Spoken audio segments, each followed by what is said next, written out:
Hello, welcome to the 2023 Dr. Hollis Brooks Policy Symposium held by the TSU Social Work Program. I am Dr. Cynthia George, and I'm going to be facilitating the event. But I wanted to start with a welcome message from Chair Kara Robinson. Hi, everybody. For those of you who don't know me, I'm Kara Robinson, and I'm the chair of the Department of Social Work and Urban Studies. It's an honor to welcome all of you today to this important event to honor the legacy of Dr. Hollace Brooks. And I would be remiss if I didn't thank a few people, particularly our students who are participating today and our students in the program, our alumni, our advisory board, Ms. Chandra Champion, our alumni speaker, our judges, faculty, our great administrative assistant, Ms. Robert, our MSW coordinator, Dr. Jones, our director, Dr. Dopwell, and of course, the Brooks family for their support of this scholarship and this event each year. And I want to give a special thanks, of course, to Dr. George, who put on this event every year, I believe, and has done a fantastic job. And she really is a policy advocate. So I know that this is near and dear to her heart, and she puts her money where her mouth is when it comes to this type of advocacy. So I want to commend her and the event she has put on today. My background is public policy, so I understand the importance of policy, and policy impacts everything we do, from buying a soda in the convenience store to where we can take our dogs to a dog park to where we can ride skateboards. But social workers, you all deal with policy that impacts the well-being of lives of our most vulnerable and their most vulnerable moments. So I really commend all of you who've chosen social work as a field, and commend your advocacy and work towards creating policies that really improve the lives of our communities, neighborhoods, schools, and families. So with that, I will introduce our dean, Dr. Rodney Stanley. Well, thank you, everyone, for being here today. It's an honor and privilege to be here today and to speak to you all, because I'm new to this event. And as I was researching Dr. Brooks and trying to find out, what it is about this great social worker, what he has done for us. And I couldn't help but notice how big of an advocate he is for policy. And as a policy scholar myself, and the things that he has advocated and the things that he stands for, I'm just so thankful that we get the opportunity to host that event here at Tennessee State University. And I personally want to thank the family and his brother for being here today, Mr. Bobby Brooks. It's an honor for your family to be here with us today, because we think so highly of the social work profession and what he stood for in his life and career. And I want to thank all of you for participating today. I want to specifically thank Dr. George for being an advocate and presenting this for a number of years now for the College of Public Service.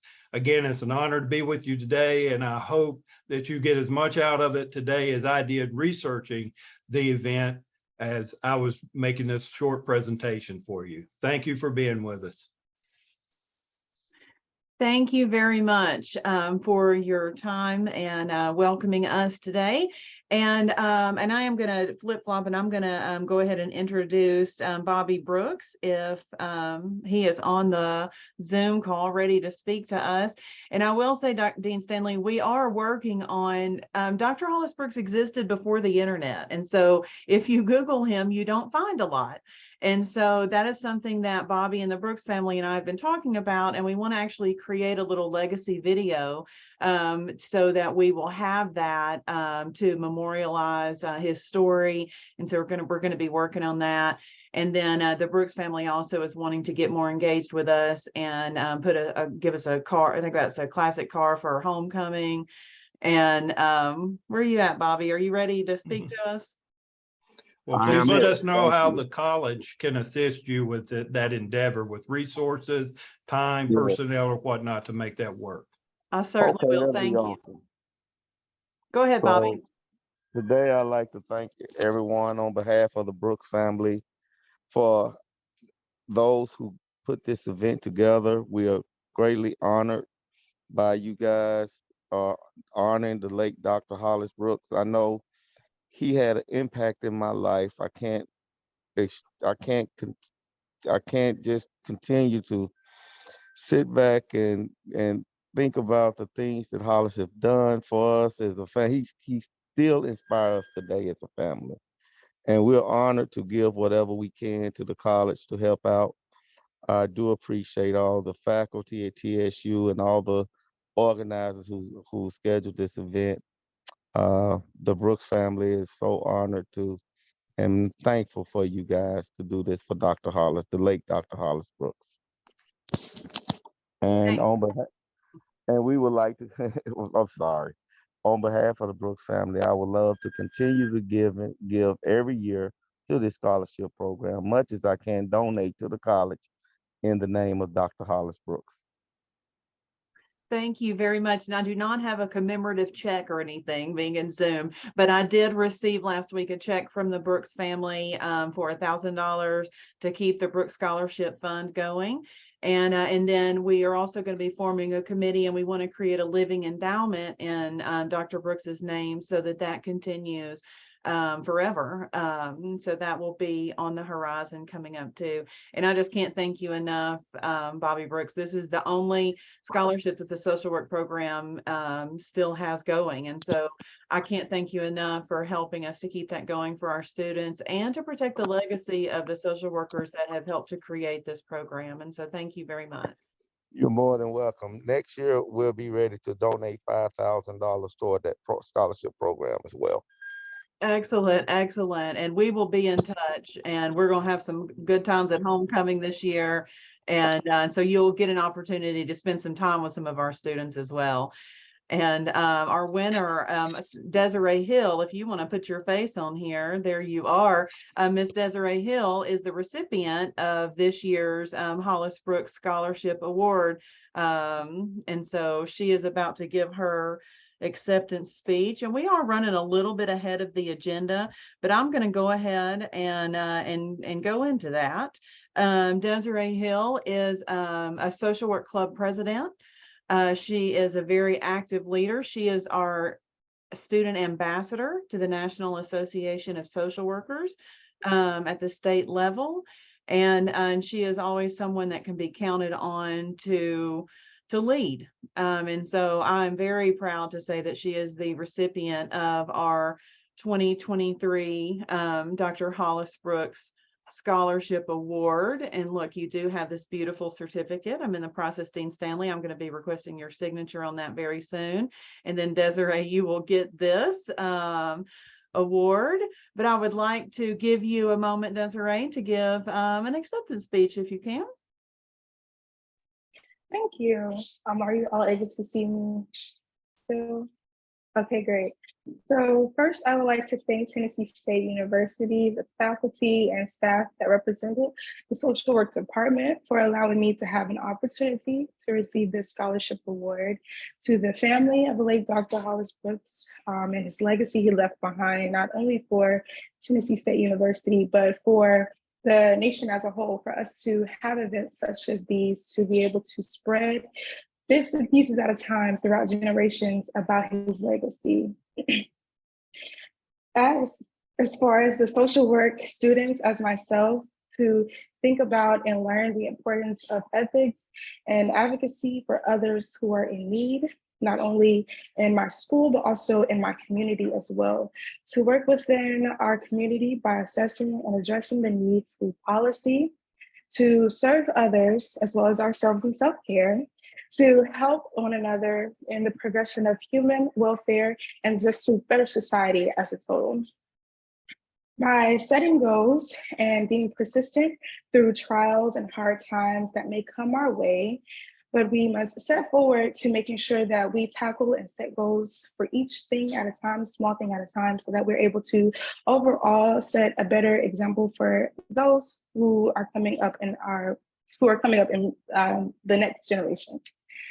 Through my professional ethic experience as a social work student, I've learned a lot in my studies through utilizing the acts of research, through programs such as these, and also through small assignments and group assignments to help engage in community service that addresses the needs of those in poverty or facing housing or food insecurity. And through these experiences has taught me a lot and the importance of helping others. And last year, academic year of 2021-2022, I participated and I won the Hollace L Symposium, and I presented the injustice against incarcerated youth. And through my involvement as well with the Day on the Hill has taught me the importance of advocating, searching for throughout the community things or issues that might seem small, but it can help largely and the impact at the end. And it's a process that it takes to help make a change, but like I said before, it's one step at a time. And once again, I want to thank you all for the opportunity that has helped me make it to the halfway mark to successfully finish as a senior in the Bachelor of Science in Social Work. And once again, I'm Desiree Hill, and thank you all. Thank you very much, Desiree. Excellent job. Very motivational. I'll say in the chat, I did drop the guest book link. If you would please sign into that. If you or any students getting credit, that's the list that I will use to show faculty that you were here. So please sign into that guest book. I'm going to put the event program in the chat again, and then I'm going to share that screen. Where is it? Got so many screens open right now. Here we go. And we're just going to look at this agenda here. Here's a link to the guest book if you need that as well in the program. I'm doubling back to go through the event logistics here since we did this backwards, and so that Mr. Brooks could speak. Up here in just a moment, we're going to have Miss Chandra Champion speak, who is an alumni. And then we're going to have, I'm going to talk a little bit about the rules. We're going to have an introduction from our panel of judges, which we also have a guest, Tangela Babb, here, and she will be speaking about herself a little bit. And then for those of you that are students and that are going to be presenting, here's the order that you're going to go in. The first group, Build Better Education. And one of you be ready. I'll allow you to share your own PowerPoint slides. And so be ready to do that when that time comes around. And then we'll take a quick break where there'll be a breakout room, and the judges are going to go into the breakout room and do the scoring. And then we'll come back. It'll take us about 15 minutes maybe. And then we'll come back and announce the winners. We expect we'll probably end around 3 or 3:15 today because we unfortunately did not have any graduate students submit any entries. And so we just have 3 undergraduates this year, and thank you very much for doing that, and we're so proud of your work. Just going through the program, you can see there is Dr. Hollace Brooks there, and a thank you to his family. You can also see a bio on Chandra Champion, our speaker today. And then here you can see the abstracts in the program for each one of the policy presentations that will be given today. And a thank you to all of our alumni in attendance. And then our judges. I actually get to be a judge this year because normally I support teams entering in the competition. But this year I get to be a judge. And thank you for also Dr. Gary Jones, who's going to support me with that. And then registration information for NASW Day on the Hill. And I'm going to speak about that here in just a moment. But I want to go ahead, and we are running really early on the agenda, but I'm not going to complain about that. Chandra, are you ready? Or okay. And then Professor Bell Blackshear is actually going to provide an introduction to our alumni speaker. And I just want to say thank you very much, Professor Bell Blackshear, for helping me with your networks, because it was you that connected us to Chandra, and then also to Tangela Babb, who is our guest judge this year. And so let me turn it over to you for an introduction. Thank you. It is my pleasure, Dr. George. So thank you so much for allowing me to participate in this year's program. Greetings again to our wonderful scholars, Dr. Stanley, Dr. Robertson, to all of you who work for TSU Department of Social Work, and to all of our Big Blue family. Also to the family of Dr. Hollace Brooks, thank you also for being with us today. Today, we are here continuing in the legacy and groundwork of the great Dr. Hollace Brooks. Scholars, as you fashion yourself in the pathway of policy, know that your processes are essential and they matter. Your own framework in policy can hang high for the world to see. Therefore, continue to govern yourselves and accordingly and persist in the task in hand and becoming as impactful in policy as you can. As we welcome our speaker today, I encourage you students, I'm talking to you students, I encourage you all to be good disruptors of social policy. And in the words of John Lewis, get in good trouble, necessary trouble. Now I am honored to introduce our speaker for today's program, Chandra Champion. Don't you love her last name, Champion? Right? It matches her personality, her work in social work, and with her experience with nonprofit organizations. So I met Chandra back in 2001, of course, at TSU, where we assisted the Miss Tennessee State University in her pageant, in her fashion show. And boy, that was a good time. And shortly after that, we were able to become sorority sisters, line sisters with Delta Sigma Theta Sorority Incorporated.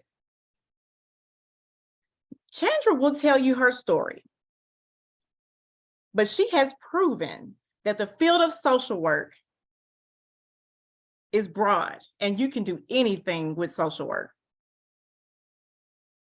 So let's get to know about Ms. Chandra Champion.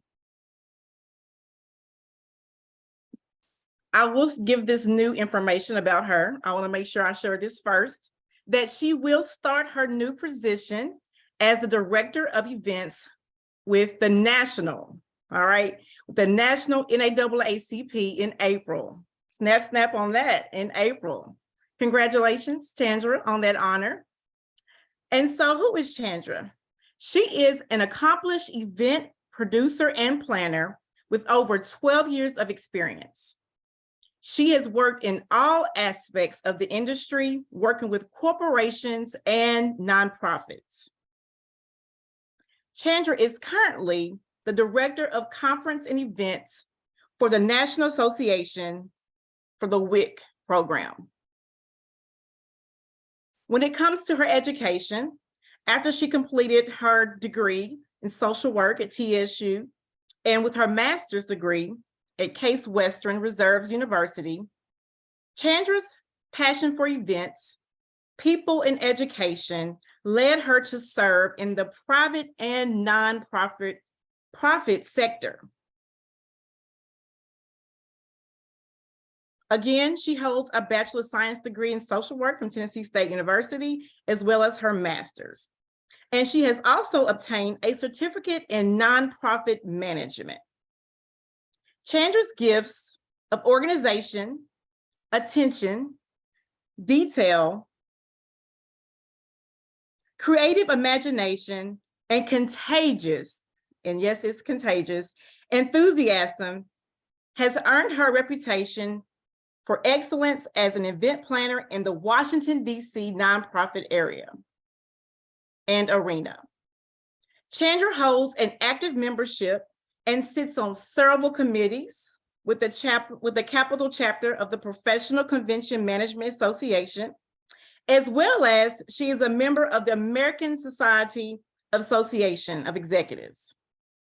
Chandra resides in the Washington, D.C. area, and in her spare time, she volunteers for several nonprofit organizations that focus specifically on preparing students of color for college. Specifically, she has been a mentor for the last 10 years with College Bound. If you would like to look her up or message her, please find her on all social media handles at TheRemix03. Again, all social media handles at TheRemix03. And you can also reach out to her in LinkedIn. Without further ado, and the moment that I've been waiting for, and hopefully you have too, give it up for Chandra Champion. Hi, everyone. Thank you so much, Professor Bell, for that introduction. Wow. Thank you, Dr. George, as well as all of the professors and students that are joining us today and the family of Professor Brooks. So again, thank you so much. I'm so excited to be here. As you all know, that I graduated from Tennessee State a long time ago in 2003. So I'm so excited to be here. My journey has been a journey, but I'm so glad to be here. So I'm going to just go ahead and start off. Let me go ahead and share my screen. Okay, good. So just to kind of give you a little bit about myself, who am I? To start off, as you can see, I'm a daughter, I'm a friend, I'm still a social worker. Once a social worker, always a social worker, but I'm currently an event planner. My matriculation through TSU was one of all sorts, to say the least. I had 3 majors before I decided upon social work. I am a helper by nature. That is my first love. I started off as a biology major, then I went to nursing, and then I ended up on social work, my true love. Social work was still in the helping field. Like I said, I am a helper by choice, by nature, by love, by everything. One thing that my friends had always said before I changed to social work was, you volunteer all the time. You're always volunteering. Aren't you gonna get a paid job? Why don't you get a paid job? And I was just like, why are they saying this? This is what I like to do. So, in speaking with others, someone told me about the profession of social work. And I said, I can combine my love of helping people and my volunteerism and get a job where it pays to do these things. And from there, I changed to social work. I was a second semester sophomore with credits to make me a junior. So I was deep into the biology nursing field before I changed my major. I have a minor in biology. I'm probably maybe 4 credits. I was probably 4 to 6 credits shy of having a biology major, a double major. So I can kind of continue with that. But I say that all to say that my true love is social work, and it still is social work. Okay, so hear that, and hear that. One thing I like to say that social work, all the skills that I've learned are transferable. With anything that you can do, you will involve social work. So everything that I learned in school and undergrad and graduate, I've been able to transfer to this field. All right. So if I'm looking in a different directions, I have 2 screens, so just keep that in mind. I am paying attention to y'all. So define social work. I know social work can be defined in so many ways because it is such a huge profession. Social work is an academic discipline and practice-based profession concerned with meeting the basic needs of individuals, families, groups, communities, and society as a whole to enhance their individual and collective well-being.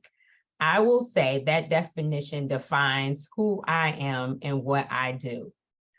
I work for the National WIC Association.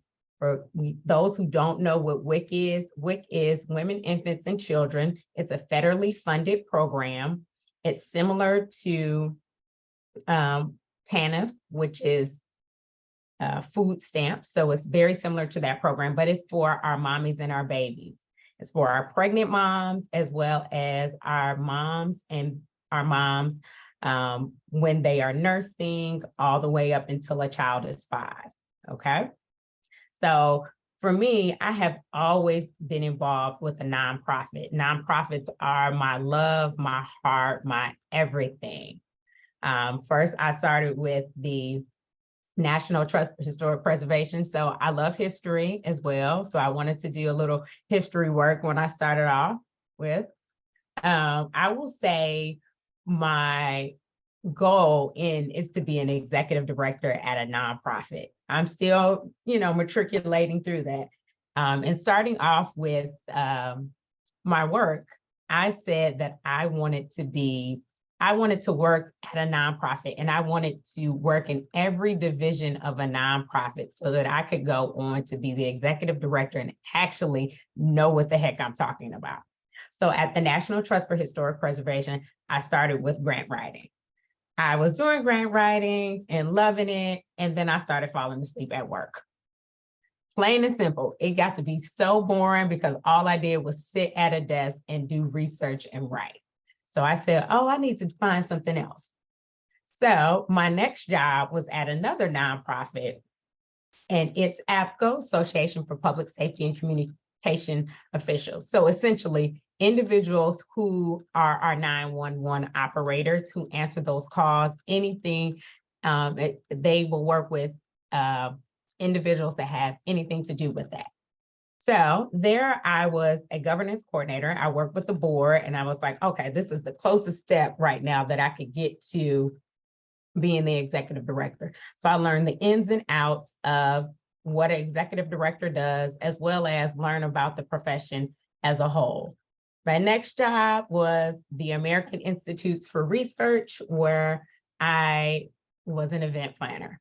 At AIR, it's a government contracting agency that focuses on all of the soft sciences. So there I was able to learn about all kinds of things. I worked with social justice. I worked with standardized testing all across the country. I worked with, oh my goodness, it's been so many things. I worked with health and health in terms of your heart. I worked in the communications department. I did everything that you can think of at AIR that had to do with event planning. I also learned a lot about all of those things as well. My next job was the Association for Public Health. And there I was the director of events. There we focused on public health departments. And as you know, there's a public health department in every city, county, and country. So there are, country. So there is tons of public health departments. There I was able to actually identify issues and assist those individuals that were attending our conferences with any issues that pertain to event planning, as well as I heard some great abstracts with things that were going on in their community. So that was a great opportunity. And then after that, I ended up at the National WIC Association, where I currently am. And here at WIC, I love children. I don't have any yet, but I love babies. So I had the opportunity to work with staff that work in these communities, work with these moms, etc. So my next question is, how did I go from social work to event planning? I think I touched on that a little bit. It was more of a jump for me because I am a macro social worker. So everybody knows what macro is. I knew that I wanted to be an executive director, and I always wanted to work on the program development side. So event planning gave me the opportunity to do something different every day. Project-based is what I love to do, as well as help people and the opportunity to travel. At one of my jobs, I had the opportunity of meeting an event planner, and I just looked at everything that she did, and I was like, oh, I can do this. I'm a natural helper. That's still in the field of what I want to do. And that's also one of the things that as a, like I said, when I started, I wanted to touch every space of the nonprofit field. So event planning was like a natural thing for me. So hence I've been in event planning for over 12 years. I think my next step will be COO of a nonprofit. So again, I'm touching every space of it, and I will definitely continue to be in the field like kind of being one step separated from, you know, our clients and people on the ground. All right, and heck, I may be in my next space, may be directly working with clients, but I'm very excited to be starting at the NAACP. Social justice is my heart. And so working at NAAP, I have the NAACP, I have the opportunity to, you know, practice, focus on those things. All right. So why is there a need for social workers? First of all, a voice for the voiceless. A voice for a voiceless. What does that actually mean? To me, it means someone who is there to advocate, stand up for people who are not able to. That is actually one of the number one reasons why I am a social worker, why I am in the field that I am in right now. As an event planner, you know, individuals are submitting to speak at sessions. I get abstracts, that's what they call them. I get abstracts all the time. And in our field at the National WIC Association, unfortunately, the field is very, very white. And I don't say that to be mean, but I say that to say it is not diverse at all. In terms of helping individuals, I think, you know, this area needs to be as diverse as possible, because the individuals that they're helping don't always look like them.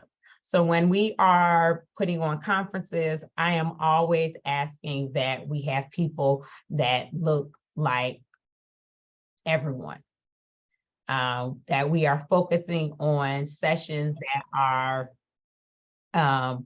are relevant. Last year, I went and specifically got 3 sessions and put them all together myself on incarceration, on moms having babies in jail. That is a huge, huge thing that I am super involved in and continue to be committed to. We had an amazing speaker from Louisiana, a young lady who at the age of 16 or 16 and a half was involved with a man that was selling drugs. She became pregnant. She came from a middle-class family. Her first car was a BMW. So no one expected her to go to jail. And so she went to jail. She had a baby in jail, wanted to keep her child, wanted to do everything she could to keep her child. She was not able to keep her child. So she talked about gaining custody of her child when she got out of prison. She was 18. Also how she had another child, how she's making a living now. She also ran for a state senator. She did not win, but she came very, very close to winning. But it was just an amazing story. Again, we need to be checking on women that are incarcerated. They have children, they have families, they have things outside of jail, and they're not just what they were sentenced for. They are moms, they are daughters, they are sisters, they are everything that you can think of. So I have a real passion for incarceration, or women that have been incarcerated or who are currently incarcerated. So we also are, we provide hope in times of despair. You've always had social workers. You always can lean on a social worker for, you know, a helpful hand, a positive attitude, some encouraging words, all of those things, all of those things. One thing that we do need to always know is the world is constantly changing. So with the world constantly changing, there's always a need for us. There's always new issues arising, where there is always, where there is a need for someone to jump in and be a voice for the voiceless, provide hope in times of despair. So there will never not be a need for social workers. Again, the world always changes. When the world doesn't change, then we run into a block. But the world is always constantly changing. Okay, what we do. I know that you all are doing a lot of these things right now and probably don't even know that you're doing this. We empower our communities. We provide a positive impact. We change lives. We show up in difficult situations. We motivate and teach. We challenge the abuse of human rights, and we are problem solvers.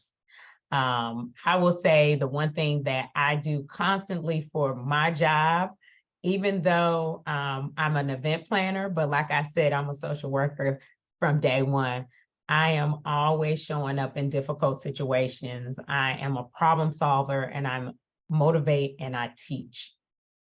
And I just think that we all need to take a look at these things, and we all need to try to figure out, are we doing these every day in our profession?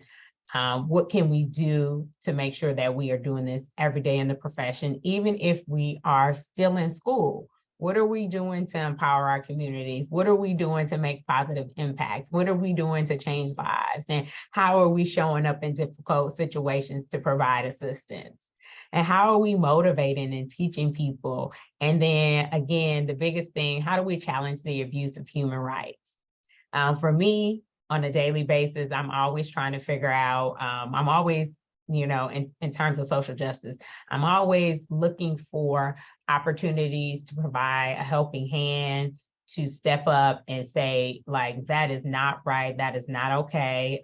For me, I personally do that with working with women that are incarcerated, moms, and then also I always do that by working with being a mentee.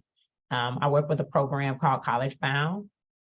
And College Bound starts with kids in the 8th grade from Maryland, Virginia, and DC. And I have had 3 students. 2 of my students have graduated. One is a lawyer now, and one is a engineer. And I have another student in college right now. She just crossed Delta. As you all heard, I'm a Delta. So she is studying to be a nurse. But I am super involved. I want to see our kids go to college. I want to see people just like you all grow up and be social workers, okay? So one thing that I do want to leave you all with, because I know my time is quickly approaching, but I want to leave you with my favorite thing that I learned as a social worker: meet people where they are. To me, that is the basis of social work. Where is this person? So with event planning, I meet all of my clients where they are. I know I'm calling these individuals clients, but that's what they are to me. So I meet my attendees where they are. If it's a problem and they're like, okay, I can't find something. Okay, cool. What's going on? How was your day? Let me calm you down first, and then let's get on to the nitty gritty. But I always meet everybody where they are. In any job difficulties, I meet you where you are. Let's take this problem first. Let's figure out what's going on. Let's get to the root of all things. So again, thank you for this opportunity, and congratulations to Desiree. I didn't get a chance to say that, but congratulations. And thank you all again for giving me this opportunity. I hope you guys enjoyed it. My contact information, I'll leave it in the chat if you guys ever want to just ask me a couple questions. And again, thank you, everybody. Thank you, Dr. George, and thank you, Professor Bill Blackshear.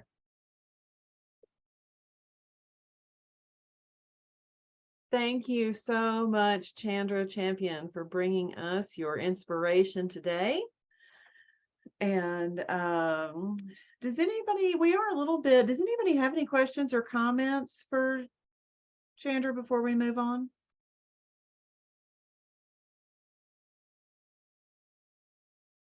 Great job, Chandra. Wonderful. Thank you. You covered everything. And I'll just say thank you so much for sharing your journey, right? Because the journeys of a social worker are unique. and we can go so many places.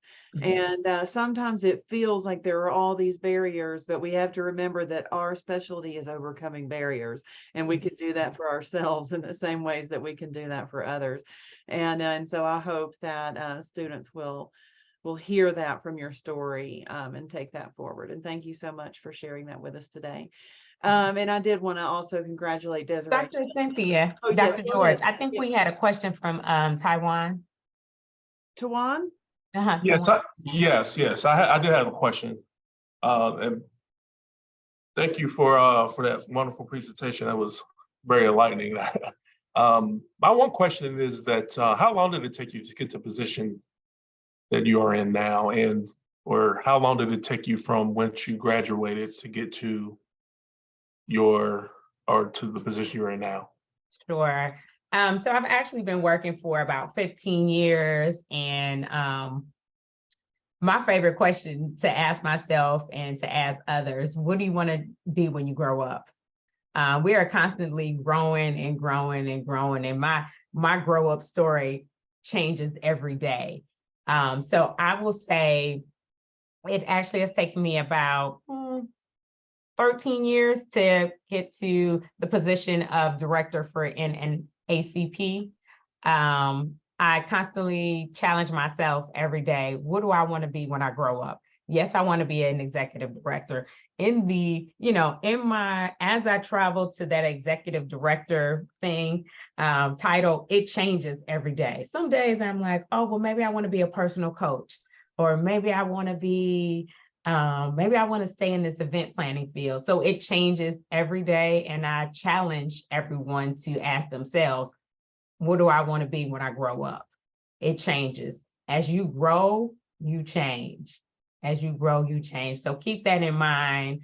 I will say the one thing that has never changed about me is I'm a helper. I'm a helper by nature. That's never going to change. It's just going to change how am I helping, and what field am I helping in? And my last question I have is, throughout your career, did you ever have an instance where you just felt burnt out? And if so, how did you overcome that obstacle? So I was almost getting ready to change careers in 2019 or 2020. Gotta get her. She's coming up here. Her star. I'm sorry. That's okay. Sorry. I was almost, quote unquote, burnt out from event planning in 2020. This is a good and a bad thing, but COVID happened. So it gave me the opportunity, it gave me a new challenge. How do I continue to provide education to my attendees with us not being in person? So I heard about virtual. I was probably one of the first event planners to go the virtual route. Yes, we have been doing webinars, but to actually have 10, 15 sessions in one day and keep people engaged was a challenge for me. So I am all about challenges and what I can do to overcome those. And, I'm project-based, I'm a problem solver. So that was exactly what I needed. The 2020 and 2021 years, and even 2022, we went from having 500 people in person to having over 2,000 individuals virtually. So my job was, I figured out that problem. Again, I was almost burnt out. I'm always looking for challenges and new problems and new issues and ways to overcome that. By going to NAACP, that's going to be a new challenge for me. I've never worked in an organization this well known that has had this many huge events. So this will be a challenge. This is one that I'm ready to take on. I'm always a person that is looking for something new to do. I usually stay in a job for about 5 years. And within those 5 years, I'm always looking for new things. How can we better an organization? What can we do to make sure that people are getting what they need? How can we stay on mission? And what ways can we do to stay on mission? And what can we do to better educate the people that we support. Thank you very much. You're welcome. Any other questions? Those are great questions, Tawana. Thank you. Okay, thank you. Thank you very much for your time and your questions. And all right, and so I did want to touch real quick and just show the scholarship page. We will, thanks to donations from the Brooks family, the Hollace Brooks Scholarship will continue. I will announce that the Roderick Burton Scholarship, unfortunately, that account is dry. And so that one does need to be removed, but the Hollace Brooks Scholarship is going strong. And we're actually hopefully going to turn that into a living endowment. But those applications they will be due in the fall, and then we will award in the spring. And so those of you that are going to be juniors or seniors next fall, you will be eligible for the Hollace Brooks Scholarship. And you will need to write an essay, and you can click on that link for information. And thank you so much, Chandra Champion and Desiree Hill, and for helping us to demonstrate what embodying the social work ethic means, like Dr. Brooks did. So thank you for that. All right, so moving on to the agenda, I want to talk a little bit about the contest rules and how this event is connected to NASW Day on the Hill. That is the National Association of Social Workers, and you'll see this information on page 8 of your event program.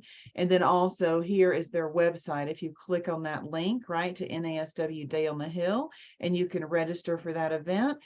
This is NASW is the group that manages all of the political advocacy and work that the social workers do as a national body. This event is held by the Tennessee chapter, and so you will register for it here. There is no cost because we're registered as a university, so register as a participant of TSU. You can see the PDF, the legislative priorities, the rationale, all of these different resources down here. Here's the agenda. And then know at 1 o'clock, we are actually going to be meeting over at Cordell Hall in person on the same day. Here we go, for a Capitol tour and a Day on the Hill event. And so in the daytime, you'll be online for NASW, and then at 1 p.m. till 4 p.m., we'll be meeting in person at Cordell Hall. And I'm going to drop these flyers in the chat as soon as I stop talking, and so you'll be able to access these, and you'll need to register for those. If you've never been to the Capitol, please come and join us. We've got a room reserved. Room 8B is where we will be. You will have to go through security, and so make sure you read this information. But all of this is about public policy and you figuring out your role that you're going to play in public policy as a professional social worker. And so this may be your first time ever going to the Capitol, and I would be honored to be the one to take you there, right? And so please come and join us. I do need you to RSVP so you can view, so you can do that. Here it is. There's the link down there at the bottom. But Stuart Clifton, who is the lobbyist for NASW, is going to be coming by and joining us. And then there's also going to be a series of legislators that come in and join us. We're going to be going and sitting in on subcommittee hearings, all sorts of fun stuff. Any questions about NASW Day on the Hill on Wednesday, March the 29th from 8 to 1, or the TSU Capitol Tour on the same day, Wednesday 29th from 1 to 4? Any questions on that? All right, and I'm going to drop those flyers and the registration links. It's 2 separate registrations, and so I'm going to drop those into the chat here in just a moment. Also, we will be, there's a group of us going as part of United Campus Workers Lobby Day. We'll actually be at the Capitol tomorrow. If anybody wants to join us, it's going to be late to register to attend. You've missed the trainings and stuff, but if you want to come to the Capitol with us tomorrow, we'll be there from 10 to 3 as part of Working People's Day on the Hill. And if you plan to come to this and haven't pre-registered, shoot me an email personally so that I can make sure that you have the details of where our TSU group is going to rally. But that will be tomorrow. And so those are opportunities for you to participate in the public policy process.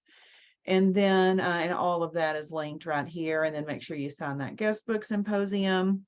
And so our winners, right, the winners that we choose from these 3 today will go on to represent TSU at that NASW Day on the Hill event. All right. And so this part of the agenda where it says BSW policy presentations, video compilation, they're going to be showing videos from students that do this assignment from every single social work program across the state. University of Tennessee, Austin P, MTSU, University of Memphis, all of the University of Tennessee at Chattanooga, all the schools of social work submit their winners, right, entries, and then there's that competition will happen on Wednesday, March 29th. And so that is really what we are working towards for this. And so with that, I would like to, I'm about to do, have the judges kind of introduce themselves, right? So the judges, but I want to do a real quick check-in with the students. Of the Adrian Walker, Christiana Murphy, and Nakira Gage, who is going to be the speaker for your group? And are you logged in and ready to go?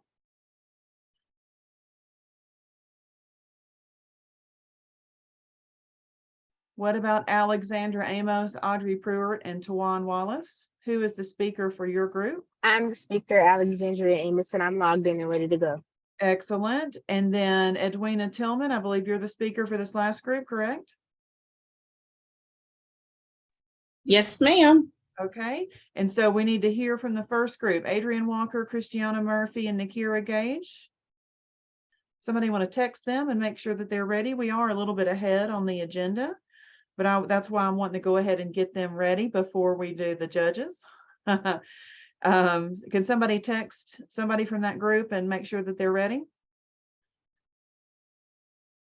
All right. And so I do want to go ahead, I'll go ahead and make my judge's statement. I'll just say that I am happy to be a judge this year. Normally, the hardest thing that I have ever done here at TSU is prepare undergraduate students for this assignment. And so is Erin Pfeiffer on here? Will you show your face and say hello? Erin Pfeiffer is an adjunct faculty member here, and she has worked very hard. She's not a judge because she is the faculty member that has supported all of these students to do the work that you're going to see today. And I did not have you on the agenda, and so I'll apologize for catching you off guard. But are you able to say something? Good. Hello, everybody. How are you guys doing? I had so many things up. I was like, oh, I'm trying to get back to the thing. I'm sorry for not warning you and having you on the agenda. I'm used to being the teacher that did this. So next year I'll have you on the agenda. I'm just excited for you guys to see the work that my students have been working on. So you guys are in for a really good treat. Excellent. Thank you very much. And so the judges that we have, Ms. Chandra Champion, our alumni speaker, is going to be a judge. Dr. Jones, did you want to say anything? Make a judge's statement? Some of these students don't know you even. Sure, I'll be brief. My name is Dr. Gary Jones. I have been here since August 2022. I like platforms like this where students are shined, where students have the opportunity to present and to express what they learn in the classroom so that they can apply it in the field. I believe policy is very important. If you want to have impact, you have to be able to collaborate. You have to be able to engage, use data, and bring people together. And so I think Dr. George and those who prepared this event, I'm looking forward to hearing our students excel. Thank you very much. For your mic sounds great. Chandra, did you want to give another judge's statement? Or are you good? Sure. Go ahead. I love to talk, so thank you, Dr. George. So guys, I'm so glad that you all have submitted. I think this is a wonderful opportunity for you all to practice and show your skills at defending something, because that is what we're here to do. That is one of the things that I discussed in my presentation. So I'm very excited to see and hear what you all have to talk about. Great topics as well. Thank you. Thank you very much. And Tangela, why don't you take a moment and tell the students who you are and the work that you do? Yes, ma'am. So I am Tangela Babb, licensed clinical social worker. I'm originally from Hopkinsville, Kentucky. I received my bachelor's and master's degree at Western Kentucky University, where I also became a member of Delta Sigma Theta Sorority Incorporated. I am currently a primary care social worker at the VA Medical Center, Nashville. I've been lucky to have 2 social work interns thus far, whom both of them are now employed by the VA Medical Center from TSU. In my spare time, I also do cancer support groups for Gilda's Club of Tennessee. And I also have a nonprofit, which is what you see here is Lipstick After Dark Girls Mentoring, where we provide mental health psychoeducation groups, support groups to teen girls, middle and high school girls. I also completed a 10-month nonprofit leadership program from Murray State University because I feel like I need to know more about the nonprofit. It was a huge world and I had no clue what I was doing. And so that program helped me out a lot. And again, I currently work at the VA. I have a new project for adult women completing shadow work. This is a virtual journal program for the mothers and anyone who they want to invite of the girls that are in my program currently. So I thank you for the invite. I'm happy to be here and I am excited to see these presentations.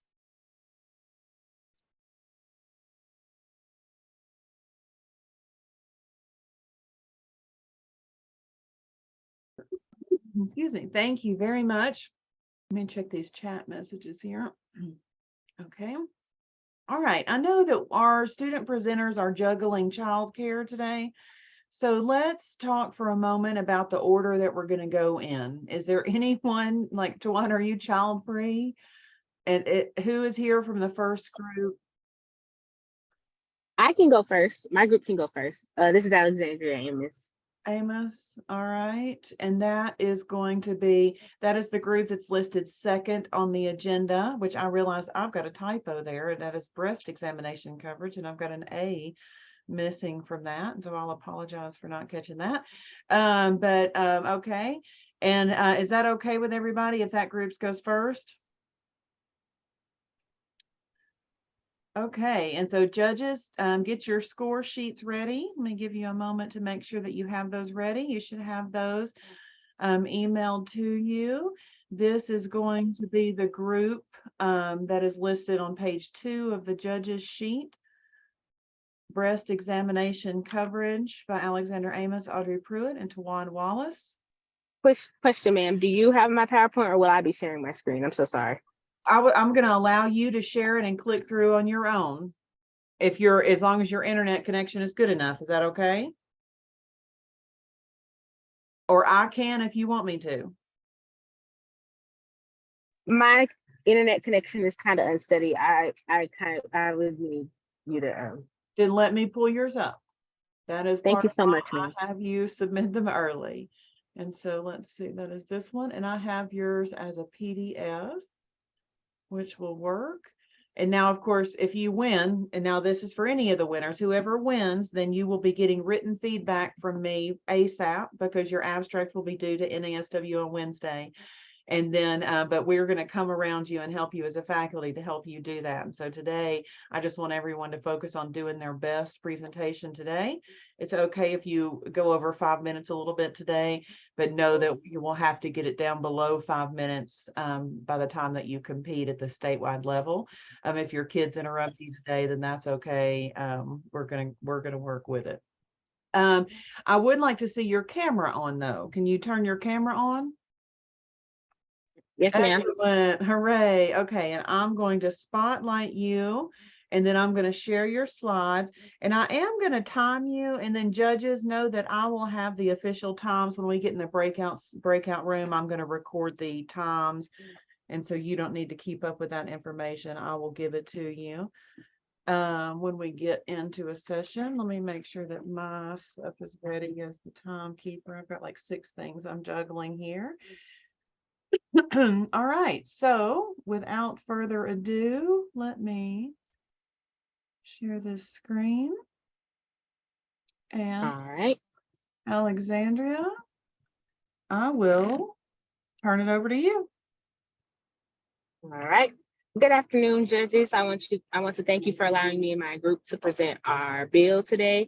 Our bill is the HB 0355/SB 0635, breast examination coverage. All right, I'm ready for the next slide. The bill provides health benefit plans that will cover services such as mammograms, diagnostic imaging, and supplemental breast screening without imposing deductible, co-insurance, co-payment, or maximum limitation on the application of the deductible or other out-of-pocket expenses. While covering those limitations, they also talk about the limitations that present, such as like 35 to 45 years of age, or personal family history, or being able to, as far as being able to get those screenings done for mammograms. The next slide, please.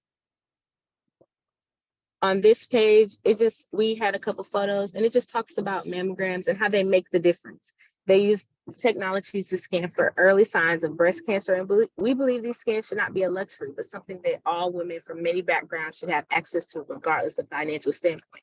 Cancer is something naturally out of people's control, but to catch the early signs can save someone's life. So it's just about advocating for those people to be able to get the proper care so they don't basically die without the proper help. And next slide, please. The current status of the bill. Spectrum is a partisan bill. Republican 1-0 status. It was introduced on January 20th, 2023, with 25% progression. Action was placed on February 22nd, placed on the Insurance Committee on February 28th. It's pending on House Insurance Committee review, and the hearing is February 28th at 10:30 a.m. in House Hearing Room 1. Next slide.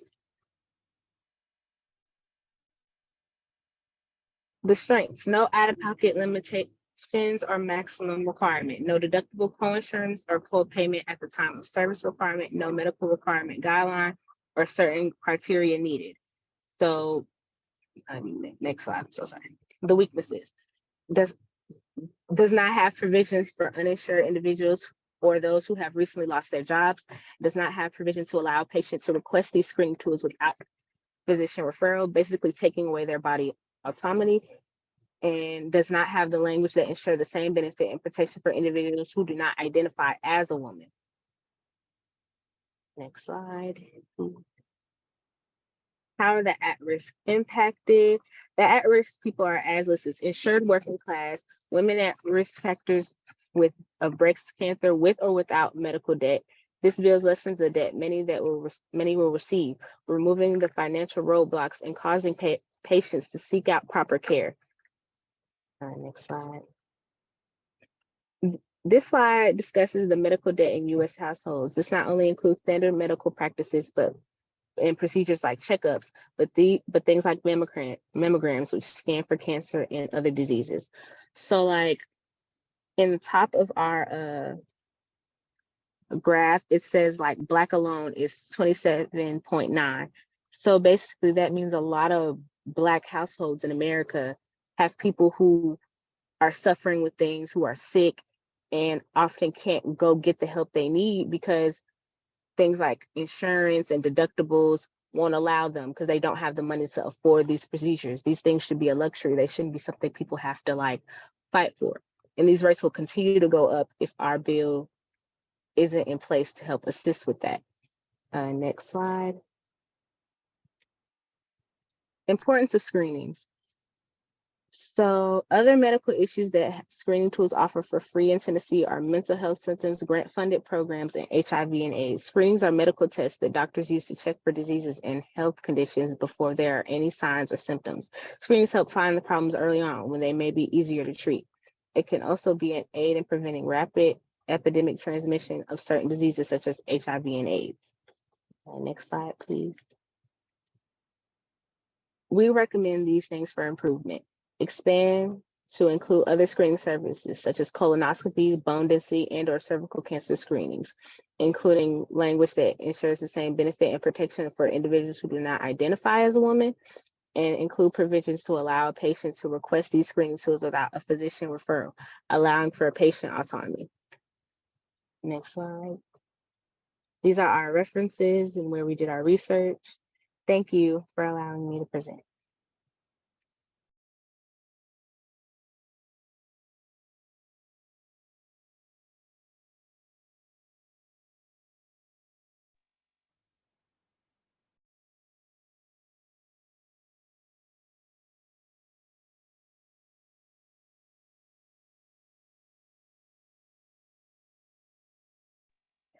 Dr. George, I would like to let you know that your mic is still muted. I saw that you were talking, but not sure if it was Thank towards you. I've got too many buttons. I'm over here trying to click, controlling stopwatches and all sorts of things. Okay, that was 5 minutes and 3 seconds is what I was saying. So that was excellent on time. You did an excellent job. Thank you very much. And our next student presenter, did we ever get anyone from group 1, Adrian Walker, Christiana Murphy, and Nakira Gage? Yes, Nakira is on here, and if you have their PowerPoint presentation, she will need for you to present that for us. Excellent. I will pull that up. Excellent. Right. And so this will be Nakira Gage is going to be speaking, representing Adrian Walker, Christiana Murphy, and they're going to be looking at building better education. There we go.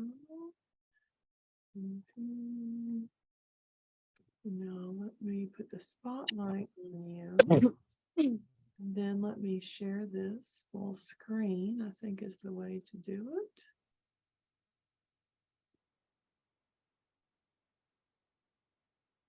Everybody see that okay? All right, Nakira, can you speak? Yeah. You ready? Yeah, what I was about to say, was you gonna like close it? I can see, but a little bit. I think it's in the slideshow format, Dr. George. Oh, put it in the slideshow like this? Yes. Like this? Or is that too big? No, it's not showing on our end. I didn't see nothing, yeah. I don't see Okay. nothing change. Do you see it here? Okay, and it may be because I have a big, huge monitor. Can you see? I think that's probably better. Yeah. Okay, and let me see if I can make this a little bit. Can you see it bigger now? Yeah, that's good. All right. You ready? All right, does that work for everybody?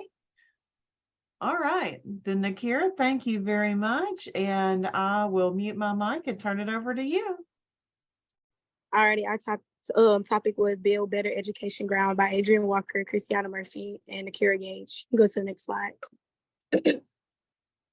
Build Better Education Ground. This was like our policy. I don't know if we were supposed to read this, but requires local education agency and public character schools to pay an additional $300 for every teacher in kindergarten through grade 12, K through 12, to be used by teachers to purchase instructional supplies in 2023 and 24 school year. You can go to the next slide. Strengths of our policy, which is one was make the learning experience interesting and beneficial. At least one of the 5 children in the U.S. live below the federal defined poverty line. Students could more easily turn their focus to learning rather than worrying and borrowing a pencil for someone. 93% of public school teachers spend their own money on school supplies without reimbursement. One teacher has stated that she spends between $1,000 to $1,500 a year on just school supplies alone. You can go to the next slide. And these are some of our weaknesses. One is parents would become dependent on teachers supplying basic material and wouldn't contribute to their child's educational needs. Students would not show as much care for materials purchased by their parents or allocate through their own funds. You can go to the next slide. And some of the list of expenses other than school supplies is uniform, yearbooks, school projects, computers, backpacks, home necessity, sports team equipment, and personal expenses. You could go to the next slide. And the top challenge homeless children face in daily lives attending schools were family worried about basic survival needs, lack of transportation, inability to do homework due to lack of study area, lack of clothing and supplies, and poor health and Medicaid care. You can go to the next slide. Social worker recognize the problem. Teachers and social workers provide resource, education, and support their students and clients in a SW code of ethics that focus on the core value of service in the education communities. A social worker role in the school system is to make sure the places is safe and effective when the students in the school systems don't have the utensils that they need. Advancing everyday classroom setting, it can be an effective environment that social workers advocate to accomplish. You can go to the next slide. And this is our works cited page where we got our information from. Thank you.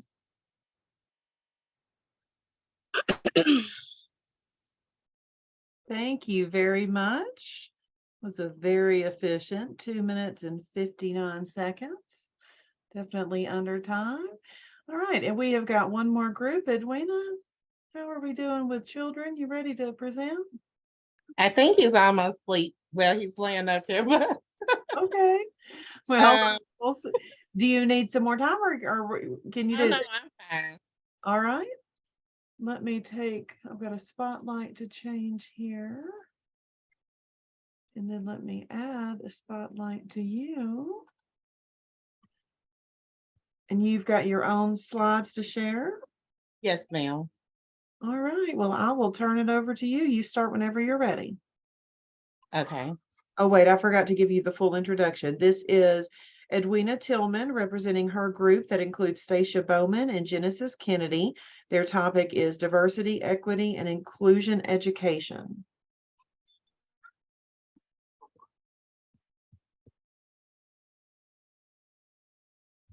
I'm sorry, I don't know why it's not going back to the first slide for me.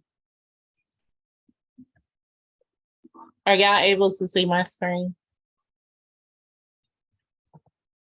Yes, we can see it. It doesn't seem to be loading very well. No. I'm wondering if maybe I should just share them. Yeah, if you can, that would be fine. Let's see.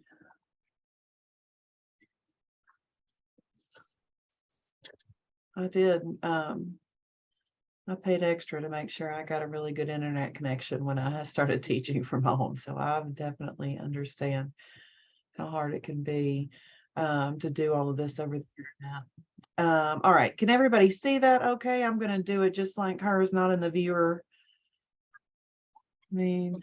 All right, Edwina, I'm going to mute my mic and turn this over to you. Okay, you can go ahead and go to the next slide, please.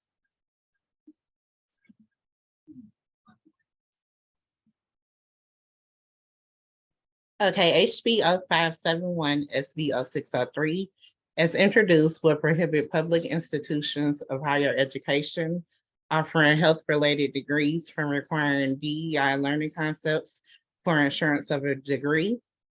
As of Friday, both bills have been added to their respective committees. The House Higher Education Subcommittee will actually hear this bill this afternoon, and the Senate Education Committee will actually hear this bill on Wednesday. Next slide, please. The main sponsors of HB 0571, SB 0603, believe that this bill will guarantee equal employment and opportunity learning for all Tennesseans, and end discrimination against those that do not want to ascribe to DEI learning concepts. Next slide, please. If enacted, this bill will amend Title IX, which is how public universities are funded. Next slide, please. And Title 63, which would affect current social work students and professional social workers. Next slide, please.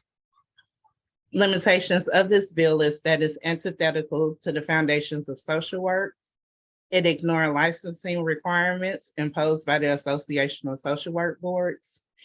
And it disregarded the continuing education requirement for professional social workers. Next slide, please.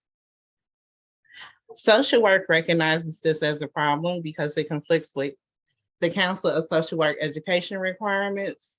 Being educated in DEI learning concepts gives social work students the tools and knowledge needed to work with diverse communities while acknowledging their own biases. It conflicts with licensure laws, and it conflicts with the National Association of Social Workers Code of Ethics and core values. Removal of this training opposes the foundation and standards in the social work practicum and profession. Next slide, please. Since 1952, CSWE has required programs to be competent in diversity, privilege, and oppression. As of 2022, Tennessee social work education programs have affirmed and committed to CSWE's EPAs that include anti-racism, diversity, equity, and inclusion. Next slide, please. At the 8 public university social work programs. Next slide, please. Which includes Tennessee State University, who ranks at number 5 for their public administration school, and number 7 for their general social work program in the state of Tennessee. Next slide, please. It is projected by 2030, the social work profession will grow by 23% in Tennessee. Next slide, please. If this bill is passed, this would disregard NASW core values of social justice, competence, and service. NASW has determined that it's imperative that social workers continuously maintain and improve their skills in DEI learning concepts to meet the needs of the forgotten, and diverse communities. Next slide, please.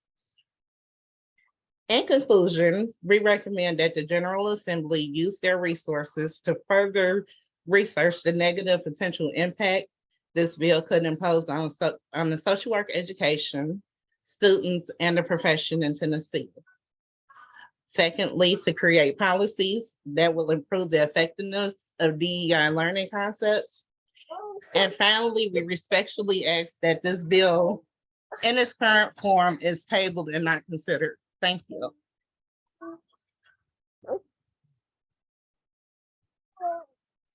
Excellent. And I will say, I think we timed that perfectly with your son's nap as well.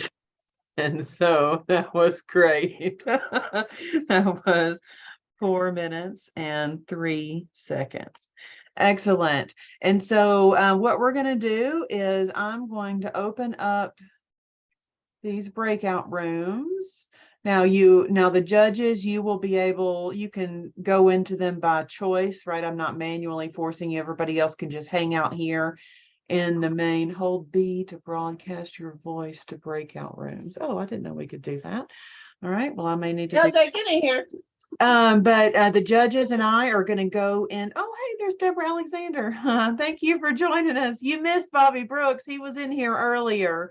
But the recording will be posted and we'll be reaching out to you. She knew Bobby Brooks, but we'll be reaching out to you about that legacy video project later on. But thank you for joining us.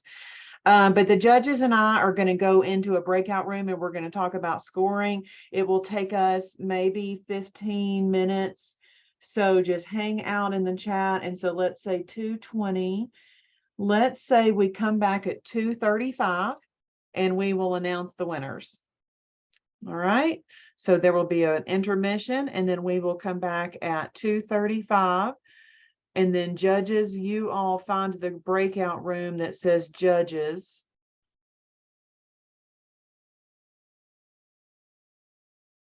I think 2 of them are already in there. All right, Tangela. All right, I'm going to go into the judges room now.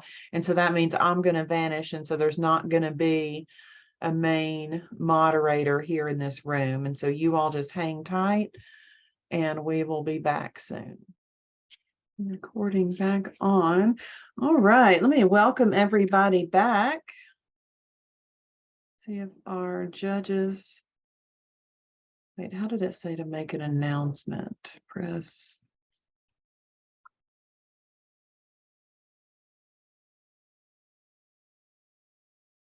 chat.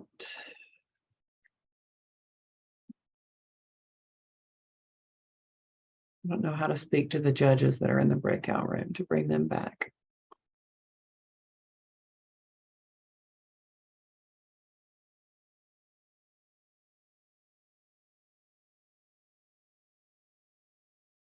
Oh, there we go. I could just close all the rooms and then bring them back.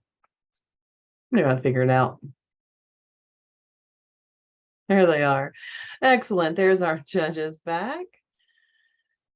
Excellent. Thank you all very much for attending the 2023 Dr. Hollace L. Brooks Policy Symposium. I am very happy to announce that the judges have made the decision. And in third place, we have Adrian Walker, Christiana Murphy, and Nakira Gage, who did their work on Build Better Education. In second place, we have Alexandra Amos, Audrey Pruitt, and Tawan Wallace, who did their work on breast examination coverage.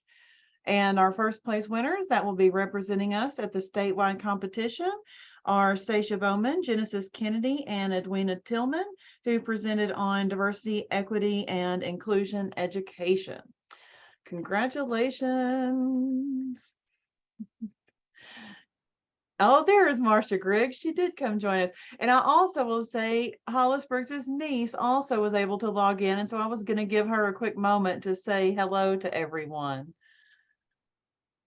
Marcia. Hello, hi. Thank you for continuing the legacy of my uncle, Dr. Hollis Brooks. You are truly appreciated. Thank you. And I'll tell you, there's a couple of people in here that Deborah Alexander's in the Zoom. She actually knew Hollis Brooks. And Deborah Eubanks also was a student when Dr. Brooks was a professor here. Yeah. I know Dorothy Brooks, or Dorothy Fuller Brooks, I call her. And then the girls, yes, and then Dr. Brooks Hollis.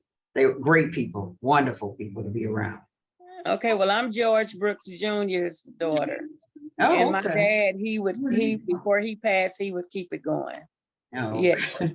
Very good. Good to see you. You too. Nice meeting you as well.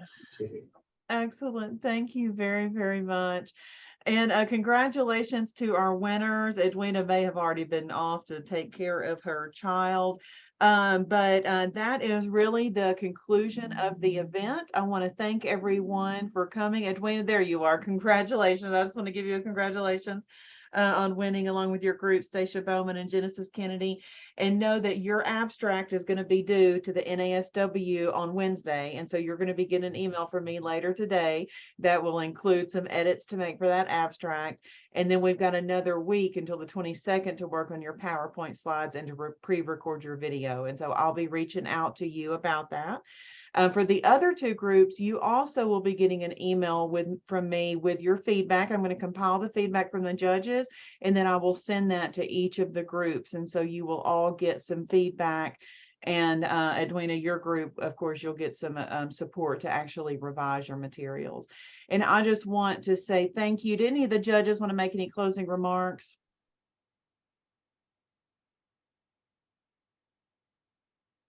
Just want to thank all the groups for stepping out there. As an undergraduate student, presenting was not my cup of tea, but many doors, many opportunities, advocating for the voiceless. It only happens when you speak. And so the more we do it, the more comfortable we'll be. And we have to make sure that when we speak, it's personable, that it's relevant, and that we are advocating, understand that what we're talking about, it influences our lives as well. So thank you all and continue the good work.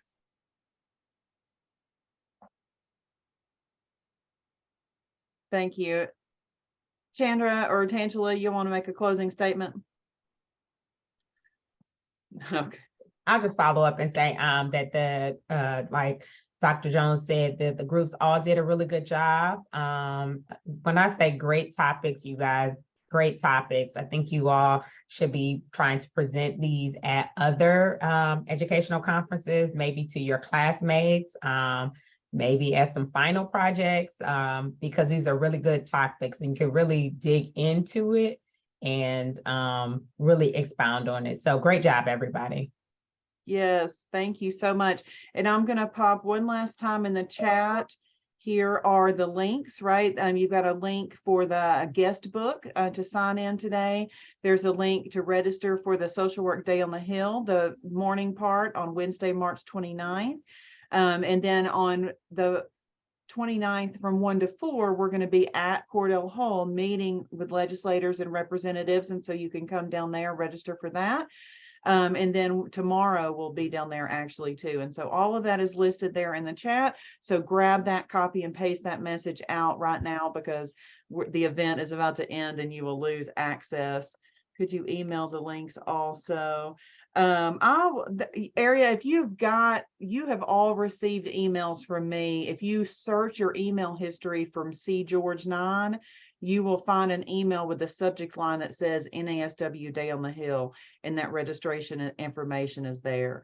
And so it's probably one of the last couple of emails that will pop up when you search your emails from me. And all of those links will be there if you're students too.